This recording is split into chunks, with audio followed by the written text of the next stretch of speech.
Jake, let's take a picture. Careful, you might get ice cream on your clothes. Oh my gosh, Jake, it's a snow bunny. Let's go take a picture. Come on.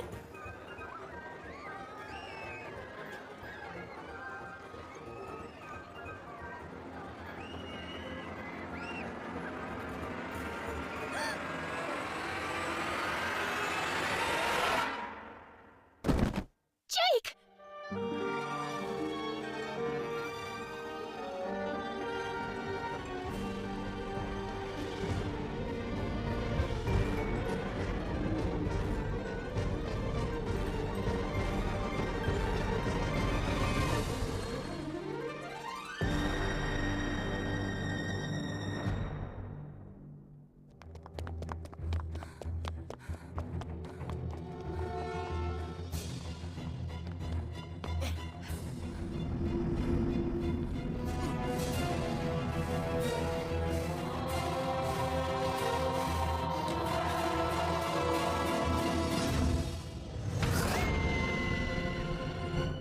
Oh, come on! Easy there, Tiger. You're about to taste more static than this popcorn. The television is not a chew toy, you know. It's just way too obvious something's gonna happen. All they have to do is open that freaking main door and run away to safety. Why do all the horror movie characters have to be this stupid? I couldn't help but laugh at Jake's rants. Just look at him, getting offended over a movie? Well, if they had common sense, these movies would be over in 12-minute stops. These vampires are supposed to be terrifying demons of the night, but why do they always make them look like a dirty old man with arthritis and overgrown dentures who uses too much hair gel and baby powder? Babe, chill. If you don't calm down, you might end up looking like that vampire. Jake burst out laughing at what I'd said. Okay, you got me. I'll get us more popcorn. Oh my gosh, did you trip over nothing? I was about to help him up when he suddenly started doing push-ups. What are you talking about? I just suddenly felt like doing push-ups. I rolled my eyes as Jake jumped back to his feet like nothing happened. He then went to the kitchen and prepared another bowl of popcorn. My eyes went to his pantry, and I grimaced at the sight of junk food all over the place. Maybe your newfound clumsiness is a result of your awful diet. I'll call my chef to make you a stock of healthy stuff. Jake hurled exaggeratedly. Are you talking about the things you made me eat when I was recovering from Leonard's attack? Seriously, I would take another vampire punch than eating that awful vegetable gunk again. I squinted my eyes at him. Are you complaining about the way I took care of you? Who told you that? Marion's tender, loving care is the best experience of it all. The memory of Jake being injured flashed into my mind unexpectedly.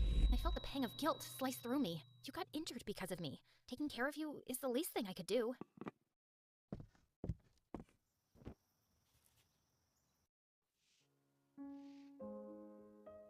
Wipe that frown out of your pretty face. I was attacked by that maniac vampire because of what I did. It's not your fault that I got injured, so please stop being guilty about it. But I am the reason why.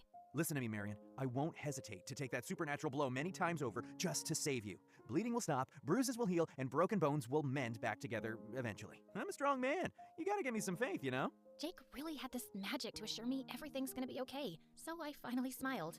Give you some faith? It took only one punch to take you down. Hey, that fight was totally not fair. I was hit by a freaking vampire with superpowers. It was like being hit by a train. Smiling, I hugged Jake sideways. Thank you, Jake. You've saved me countless times since we were kids. You didn't change, even after years of not seeing each other. I'll be forever grateful, and I promise to give you the best and most tender, loving, Marion care for you as long as I live. Is that a proposal? I quickly moved away from him with my face on fire. I just realized what my words actually sounded like. What? No. We just literally started dating again, and... Relax, I'm just kidding. Smiling, I turned my head and my eyes caught a mirror. I flinched at my own reflection. Seeing my real appearance still makes me jump. Sometimes, I miss the unique streak of white in my hair and my two-colored eyes. As my thoughts started to drift away, a devastatingly handsome face with skin like marble flashed in my mind.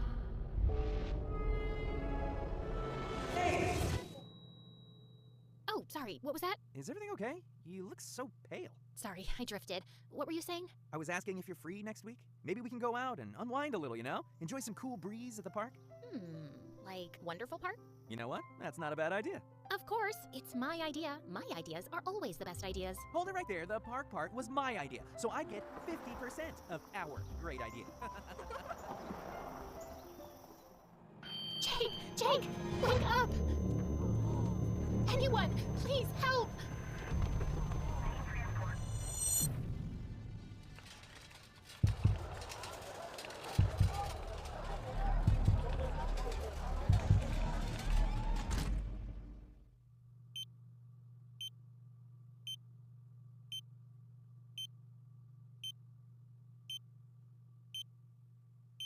Jake's condition is something we have never seen before. He's 23 years old, but his test results showed otherwise. His internal organs are of a person in his 40s.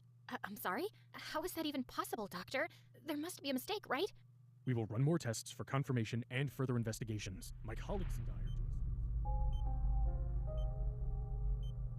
That would be all, Miss Marion. If there's anything you need, please don't hesitate to call the nurse station. Thank you, Doctor. Take care on your way out.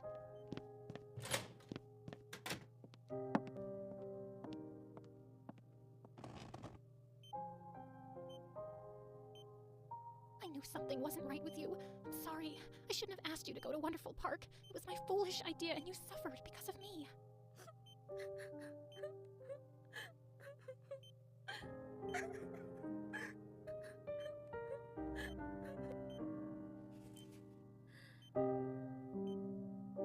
Jake! Oh, thank God you're finally awake. How are you feeling right now? I'm fine. I'm just a little weak. Don't worry too much and stop crying. Is that all? Nothing else feels different? Jake wiped the tears off my face with a smile. I forced myself to regain my composure so that he wouldn't worry about me. The doctor said your internal organs are aging rapidly. That's ridiculous. My results probably got switched with an older dude because there's no way. I stared at his carefree expression. He's right. The doctors must have made a mistake, but I don't know why I still feel restless. Still, I forced myself to smile. You're right, but we'll have to wait for the final results. Anyways, is there anything you need? Actually, there is. Jake stared at my lips, and my heart jumped. Is he seriously thinking about a kiss in this situation? It's not a good time for that, Jake. It's not what you think, silly girl. I just need you to go home and get some rest. You look too exhausted. But... Don't worry about me. I'm sure my parents are on their way.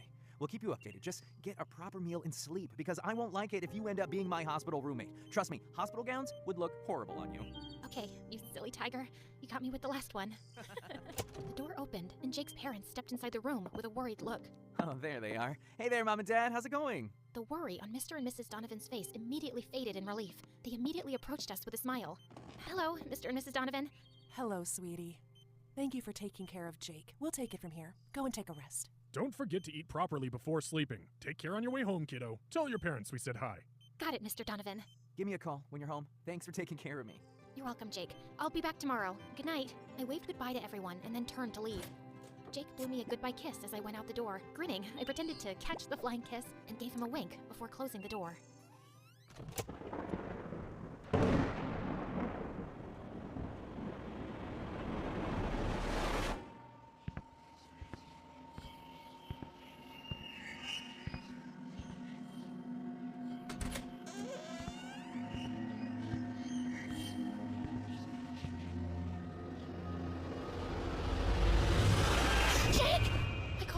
Gasping for air as if I was drowning. I could feel my face, pale and full of cold sweat. My heart was racing painfully inside my chest as I struggled to move and blindly reached out for my phone in the nightstand, almost knocking off the lamp. When I found it, I forced myself to sit up, then immediately dialed Jake's number with my trembling hands. Jake's phone rang, and it rang for a long time. Each ring felt like a heavy blanket of anxiety that was slowly engulfing me into panic. The continued ringing stopped, and I suddenly heard a voice. Hello? Jake, are you okay? Babe, it's been, 3 hours since you left? Do you miss me that much already? I needed to hear your voice. But seriously, babe, try to get some rest, okay? Everything's fine here, I promise.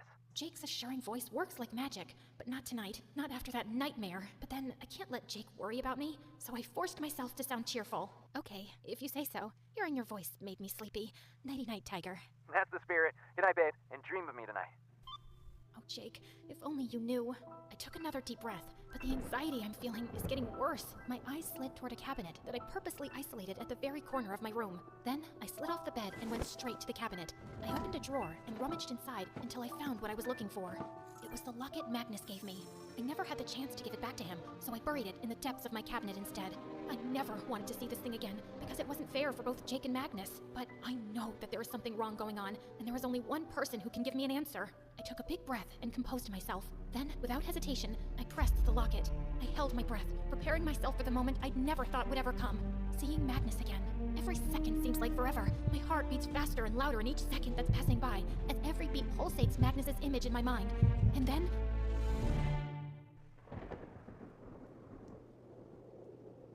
Magnus? I looked down at the locket, staring at it for a moment while still feeling reluctant.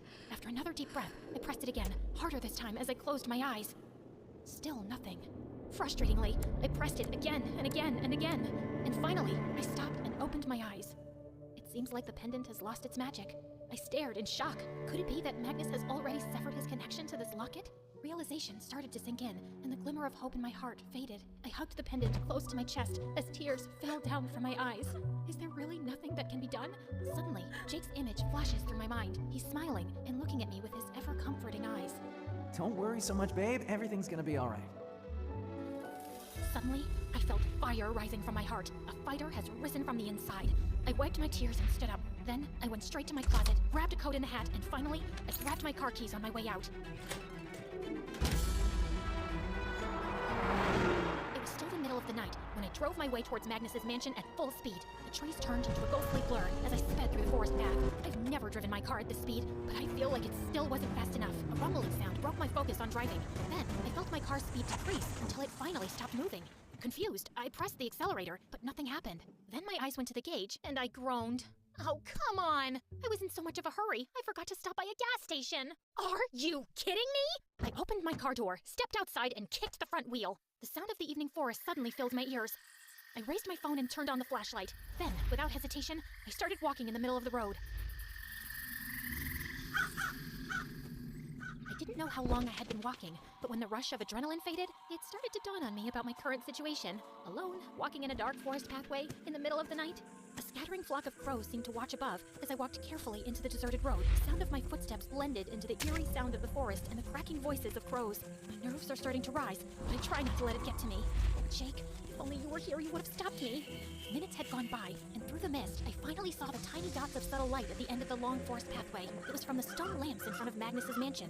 I kept on walking, and the crows seemed to get closer and closer, their unpleasant sound getting louder and sharper as if a warning to turn around, to run, and never look back. But I kept on walking. The darkened clouds shifted, slowly covering the moon. Then, a bolt of lightning struck the sky, and a deafening sound of thunder roared. I flinched as I put my arms around myself to calm my nerves. Another thunder rumbled, and suddenly, a violent sound of flapping wings rustled through the sky.